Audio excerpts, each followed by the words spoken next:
नमस्ते. भाजपचे प्रवक्ते विनोद वाघही चर्चेमध्ये सहभागी होतात. विनोदजी नमस्कार, आपलंही स्वागत. नमस्कार. बर, मग आपण विचारत ना, विनोद वाघ भाजपचे प्रवक्ते आपल्या सोबत आहेत. विनोद वाघजी, हे नेमकं काय म्हणायचं? जे सरकार जी आर काढतं त्याच सरकारमधला एक मंत्री त्या जी आरला विरोध करतात आणि ते कोर्टामध्ये जायची भाषा करतात. बरं, दोन खूप गंभीर आरोप केलेले आहेत आज छगन भुजबळांनी पत्रकार परिषदेत. त्यातला एक आरोप असा आहे की सरकारनं दबावाखाली हा जी आर काढलेला आहे. म्हणजे त्यांचं म्हणणं आहे, आम्हाला कुणालाही विचारात घेतलेलं नाहीये ओबीसीच्या नेत्यांना आणि सरकारनं आंदोलनाचा दबाव म्हणून हा जी आर काढला. आणि त्यांचं दुसरं म्हणणं असं आहे की जर हैदराबाद गॅझेटच्या अनुषंगानं 58 लाख नोंदी आधीच सापडल्या होत्या, तर मग आता या नव्या जी आरनं सरकार काय साध्य करू पाहते? यात काही शब्दांचे बदल करून ओबीसींच्या ताटातला घास काढून घेण्याचा प्रयत्न केला जातोय, असा थेट आरोप छगन भुजबळ यांनी केला. सरकारचेच मंत्री सरकारवर इतके गंभीर आरोप करत असतील आणि तरीही सरकारमधले इतर नेते यावर फारसं काही बोलत नसतील, तर काय अर्थ घ्यावा जनतेनं या सगळ्याचा? कविताजी, सर्वप्रथम आपण एक गोष्ट लक्षात घेतली पाहिजे की सरकार हे पालकाच्या भूमिकेत असतं आणि पालकाच्या भूमिकेत असताना या राज्यामध्ये ज्यावेळेस एखादा समाज, एखादी नागरिक, एखादी जनता ज्यावेळेस एखाद्या विषयावर आपली मागणी करत असेल, आंदोलन करत असेल किंवा आपलं मत मांडत असेल, त्याला तो मांडण्याचा संविधानानुसार, कायद्यानुसार पूर्णपणे अधिकार आहे. जसं या ठिकाणी जरांगे पाटलांनी त्यांच्या न्याय हक्कासाठी त्यांनी जे काही आंदोलन केलं, आपण बघितलं असेल, या अगोदरचे काही मराठा समाजाचे मोर्चे असतील किंवा मुंबईतलं आंदोलन असेल, मुंबईतल्या आंदोलनाला काही ठिकाणी गालबोट लागला असेल, तरी सुद्धा सरकार म्हणून त्याकडे शांततेच्या मार्गाने त्यावर तोडगा काढण्यासाठी आम्ही या ठिकाणी प्रामाणिकपणे प्रयत्न केला. या राज्याचे मुख्यमंत्री सन्माननीय देवेंद्रजी यांनी त्या ठिकाणी कुठलाही राग, द्वेष मनामध्ये न ठेवता ज्या काही त्यांच्या मागण्या आहेत त्यावर सकारात्मक कसा तोडगा काढता येईल यासाठी विचार केला. त्यावेळेस त्यांनी असं म्हटलं नाही की त्यांनी चुकीच्या पद्धतीनं या ठिकाणी मला शिवीगाळ केली, मला काय वाईट माझ्याबद्दल अपशब्द वापरले म्हणून मी त्यांच्यावर राग काढेल. पण त्या पालकाच्या भूमिकेत ते असल्यामुळं, राज्याचे प्रमुख असल्यामुळं त्यांनी एक संविधानिक दृष्टिकोनातून त्यांना कशा पद्धतीने मदत करता येईल, यावर कसा तोडगा काढता येईल, अशा पद्धतीची भूमिका त्यांनी त्या ठिकाणी घेतली. तीच भूमिका ओबीसी समाजाच्या बाबतीत सुद्धा त्यांनी या ठिकाणी घेतली. आता राहिला प्रश्न की भुजबळ साहेब सत्तेमध्ये असताना त्यांनी आपलं मत का मांडलं किंवा आपलं मत का व्यक्त केलं, याच्यावर जर या ठिकाणी चर्चा होत असेल तर भुजबळ साहेब पूर्वीपासून ओबीसी समाजासाठी भांडतात. आपण बघितलं की गेल्या अनेक दशकापासून ओबीसीच्या न्याय हक्कासाठी भुजबळ साहेब प्रामाणिकपणे त्या ठिकाणी लढा उभारतायत. त्यामुळं ते जे काही लढा त्या ठिकाणी त्यांनी उभारला, जे ते लढा उभारतायत त्याबद्दल मत मांडणं हा त्यांचा अधिकार आहे.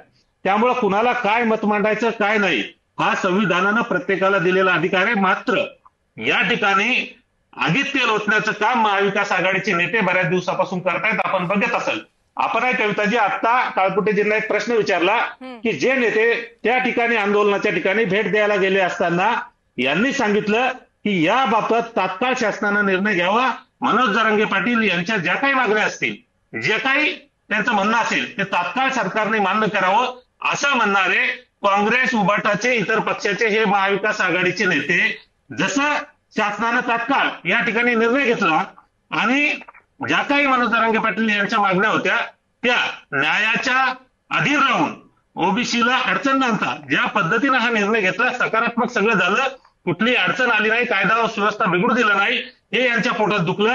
यांनी लगेच पलटी मारली. काल परवा आपण बघितलं असेल, काँग्रेसचे मोठे नेते विजय वडेट्टीवार त्या ठिकाणी एक वेगळी भूमिका घेत होते. पूर्वी ते म्हणत होते की जरांगे पाटलाचे जसे मागणे तसे मान्य केले पाहिजे, आता लगेच म्हणतात की ओबीसीवर अन्याय झाले पाहिजे. यांना माहिती आहे की ओबीसीवर अन्याय होणार नाही, मराठा समाजाला न्याय मिळाला. आणि ज्यावेळेस अशी पारदर्शक भूमिका या राज्याचे अभ्यासू मुख्यमंत्री, मी अभ्यासू हा शब्द जाणीवपूर्वक वापरतो, हे कायद्याचे खूप मोठे अभ्यासक आहे. त्यामुळे त्यांनी अतिशय प्रांजळपणे, प्रामाणिकपणे आणि अभ्यासानं, आम्ही काही शासन कुठलाही निर्णय घेताना घाईगडबडीत हा निर्णय त्यांनी घेतला नाही. आणि तुम्ही जेव्हा असं म्हणताय की छगन भुजबळ हे ओबीसीचे नेते आहेत, त्यांनी त्या ओबीसीच्या हिशोबाने त्यांची जी काही भूमिका घेतली, म्हणजे आता महाराष्ट्राच्या सामाजिक जीवनात तर ओबीसी विरुद्ध मराठा असा वाद उभाच राहिलेला आहे, तो काय आता राज्याच्या मंत्रिमंडळात पण उभा राहिला असं म्हणावं का? नाही, असा वाद नाही. ते मंत्री नंतर पहिली एक व्यक्ती म्हणून ओबीसीचे आंदोलक, एक ओबीसीसाठी कार्यरत असलेला त्यांच्यातला एक कार्यकर्ता म्हणून त्यांनी ज्यांचं जे मत मांडायचं ते मांडू शकतात. हा, त्यांच्या काही समज गैरसमज असतील, ते राज्याचे मुख्यमंत्री असेल, मराठा उपसमितीचे अध्यक्ष असतील, इतर सगळे मंत्रिमंडळातील सदस्य असतील, ते सगळे त्यांना समजावतील. त्यामुळे त्यात काही त्यांना मतच मांडू नका असं आपण म्हणू शकत नाही. ते मी सांगितलं की एवढ्या दिवसापासून ते ओबीसी साठी लढा लढतायत, तर त्यामुळे ते त्यांचं मत नाही नाही, मांडू प्रश्न शकतात. फक्त त्यांना ज्या मतापुरता काही असता ना वाघसाहेब, प्रश्न मतापुरता असता तर कदाचित तुम्ही म्हणताय त्याप्रमाणे हे विचारलंही गेलं नसतं. हे काय मतापुरतं राहिलेलं नाहीये. ते जाहीरपणे विरोध करतायत, ते न्यायालयात जाऊन विरोध करतायत. म्हणजे एका संविधानिक संस्थेनं मंत्रिमंडळानं घेतलेल्या निर्णयाला ते न्यायालयामध्ये दुसऱ्या संविधानिक संस्थेमध्ये जाऊन विरोध करतायत. ही तर बाब गंभीर आहे ना. नुसतं त्यांनी शाब्दिक विरोध केला असता तर समजून घेतलं असतं आपण त्यांचा वैयक्तिक विरोध म्हणून. हा काय वैयक्तिक विरोध राहिलेला नाहीये आता. आपण बघितलं असेल हा निर्णय घेताना आपण काही मंत्रिमंडळाचा निर्णय निर्णयच घेतलेला नाही. नाही. हा निर्णय कायद्याचे अभ्यासक असलेल्या सगळ्याकडून तपासून तावून सलाखून हा निर्णय घेतलेला आहे. आणि शिंदे समितीमध्ये जे काम करतायत ते काय त्यांना कायद्याचा अभ्यास नाही का?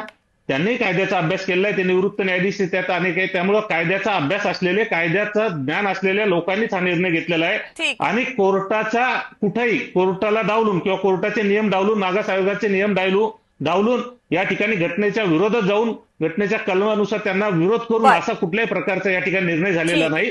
राहिला प्रश्न की त्यांचं मत, मी तुम्हाला सांगितलं की त्यांना मत मांडायचा अधिकार आहे, त्यावर त्यांना कळेल. आणि वारंवार मी तुम्हाला हे सांगतो की ओबीसीच्या आरक्षणाला कुठेही धक्का न लागता मराठा समाजाला त्यातल्या त्यात, मी देवेंद्रजींनी तुम्हाला त्या दिवशी त्यांच्या बोलण्यात सांगितलं, मी सांगतो की या राज्याचे मुख्यमंत्री म्हणून त्यांनी प्रामाणिकपणे 2 जातीमध्ये तेढ न निर्माण होता अतिशय सलोख्यानं हा मुद्दा सुटला पाहिजे. समान न्याय सगळ्याला मिळाला पाहिजे. आणि कायद्यानं आपल्याला सांगितलेलं आहे कविताजी की कुणावर अन्याय न होता ज्यांना जो अधिकार कायद्यानं बहाल केलेला आहे त्याच्यापासून आपण त्यांना रोखू शकत नाही. जरी तुम्ही म्हणत असलात की ओबीसींवर अन्याय नाही तरी ओबीसींना बरं ठीक आहे, आपण विचारूयात ना वाघसाहेबांना विचारूयात. वाघसाहेब, काय आहे हे नक्की? म्हणजे एकीकडे तुम्ही आंदोलन करणाऱ्या आंदोलकांना आश्वासन देता की त्यांना मराठा आणि कुणबी हे एकच असल्याचा GR 2 महिन्यामध्ये काढून दिला जाईल, आणि दुसरीकडे तुम्ही असं म्हणता की सरसकट आरक्षण देताच येत नाही. फसवणूक करताय का तुम्ही सुद्धा मराठ्यांची? मग कविताजी, या ठिकाणी तर सर्वप्रथम कुठे जे असतील आमचे मित्र आणि दुसरे आमचे बंधू शिवानंदजी भानुसे असतील, यांनी एक गोष्ट मान्य केली की अलीकडच्या काळात म्हणजे देवेंद्रजीच्या सरकारच्या काळात किंवा महायुतीच्या काळात मराठा समाजाला न्याय देण्याचं काम आम्ही या ठिकाणी केलं. ते त्यांनी मान्य केलं, त्याबद्दल मी सर्वप्रथम त्यांचे आभार व्यक्त करतो. राहिला दुसरा प्रश्न की त्यांनी सांगितलं की सरसकट बाबत, आणि जो आम्ही आता मराठा उपसमितीनं जो काही या ठिकाणी GR दिला त्याच्याबद्दल जी काही शंका त्यांच्या मनात आहे, आपण बघितलं असेल की माननीय जरांगे पाटील या ठिकाणी ज्यावेळेस आंदोलन करत होते त्यावेळेस त्यांची एक मागणी होती की जे कुणबी आहे, जे ओरिजिनल कुणबी आहे, जे कुणबी म्हणून सिद्ध होतात पण त्यांना कागदपत्रासाठी काही अडचणी येतात, त्या अडचणी दूर झाल्या पाहिजे. जो त्यांचा अधिकार आहे तो त्यांचा अधिकार त्यांना मिळाला पाहिजे. मग आपण GR मध्ये ते सांगितलं की जे कुणबी आहे, जे सिद्ध होतात, जे कायद्याने सिद्ध होतात.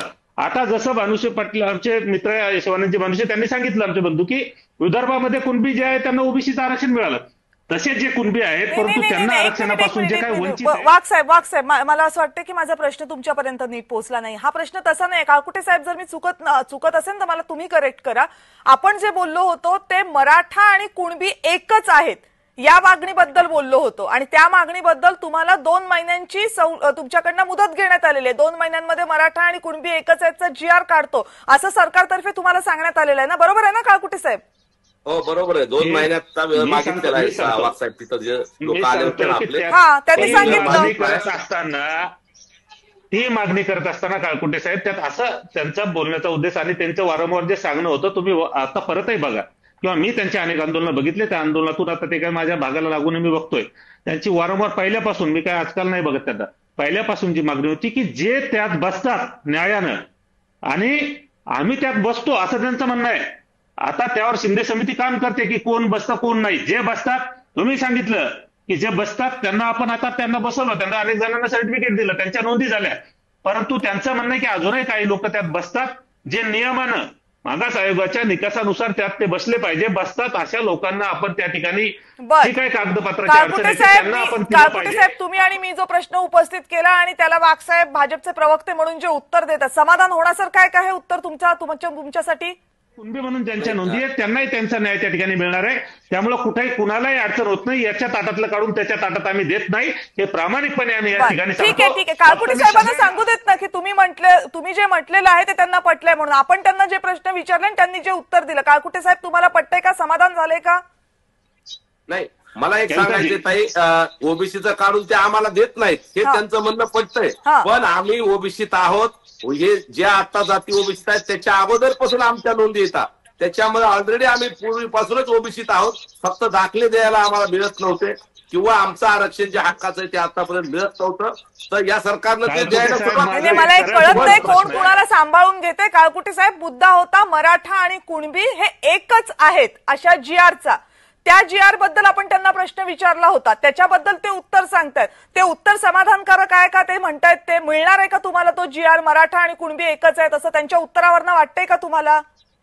नाही, त्यांच्या उत्तरावर वाटत नाही, पण समिती आली होती, जे 5-7 मंत्री आले होते, तिथलं लाईव्ह काढून बघा. ते स्वतः म्हणले आम्हाला की 2 महिन्यात आम्ही मराठा आणि कुणबीच्या GR बाबत आम्हाला कार्यवाही करायला वेळ द्या. वाघसाहेब तुमचे मंत्री महोदय म्हणाले आणि त्या बाबतीत मी अजूनही काळकुटेजी मी अजूनही मान्य करतो, फक्त तिथं बोलले नाही, बोलणार नाही. तुमचं मला थोडक्यात एका प्रश्नाचं उत्तर द्या. तुमचं असं म्हणणं आहे का की जे बसत नाही, जे नियमात नाही, जे कायद्यात नाही त्यांना बळजबरीनं बसवा, असं तुमचं म्हणणं आहे का? तुमचं जे नियम असं म्हणणं नाही मुळात आमचं आम्ही ओबीसी आहोत पहिल्यापासून. जे कायद्याला अनुसरून आहे, जे घटनेला अनुसरून आहे, कायद्याच्या नियमानुसार तेच आपण त्यांना साधा आणि सरळ उत्तर आहे. जाऊ नका. ठीक आहे योगेश केदारजी आता चर्चेत